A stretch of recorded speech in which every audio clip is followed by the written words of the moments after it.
দরুদ এত বড় ইবাদত, একবার দরুদ পড়লে আল্লাহ তাআলা 10টা রহমত দেন, 10টা গুনাহ মাফ করেন, 10টা মর্যাদা বাড়িয়ে দেন। আল্লাহর ফেরেশতারা দোয়া করে, আল্লাহর রাসূল সাল্লাল্লাহু আলাইহি ওয়াসাল্লামের কাছে দরুদ পৌঁছে দেওয়া হয়, পৌঁছানোর সময় আমার নাম আমার বাবার নাম বলা হয়। এরপরে নবীজি সাল্লাল্লাহু আলাইহি ওয়াসাল্লাম নিজে দোয়া করেন, সালাম দিলে সালামের জবাব দিয়ে দেন। যে বেশি বেশি দরুদ পড়বে আল্লাহ তাআলা তার আরো কিছু মর্যাদা দেবেন। 1 নম্বর, তার দুনিয়ার টেনশন, মনের কষ্ট দূর করে দেবেন। 2 নম্বর, তার দোয়া কবুল করবেন। 3 নম্বর, আখিরাতে সে রাসূলুল্লাহ সাল্লাল্লাহু আলাইহি ওয়াসাল্লামের শাফাআত পাওয়ার বেশি যোগ্যতা অর্জন করবে। তাহলে আমরা দরুদ পড়লাম, একবারই পড়ি। এখন কথা হলো কোন দরুদ পড়ব, ঠিক না? এটাও তো মুসলমানদের ঝগড়ার একটা বড় বিষয়।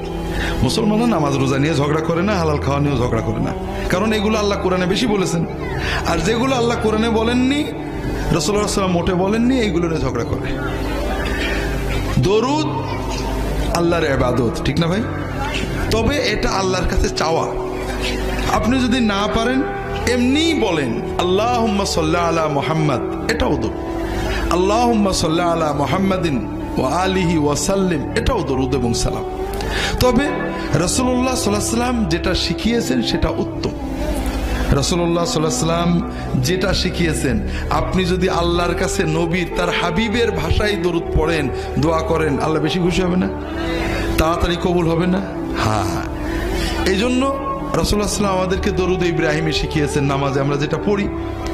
এছাড়াও ছোট ছোট দরুদ আছে, আমার রাহে বিলায়াতে অনেকগুলো দরুদের সুন্নত দরুদ আছে, পড়তে পারেন।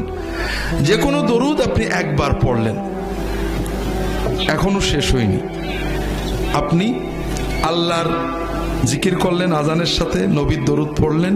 রাসূলুল্লাহ সাল্লাল্লাহু আলাইহি ওয়াসাল্লাম বলছেন, সুম্মা সাল্লু আলাইয়া, তোমরা আমার উপরে আজানের পরে দরুদ পড়বে।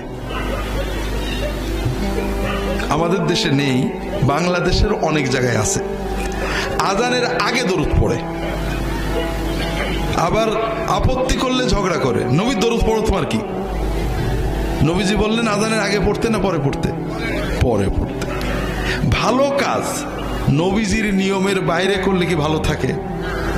আপনি নামাজ শুরু করেন না, বিসমিল্লাহ বলা ভালো কাজ না খারাপ কাজ? বিসমিল্লাহ আল্লাহু আকবার করবেন, হ্যাঁ? কি বলবেন? আল্লাহু আকবার, বিসমিল্লাহ বলবেন না? কে এত একটা ভালো কাজ করবেন না? কে?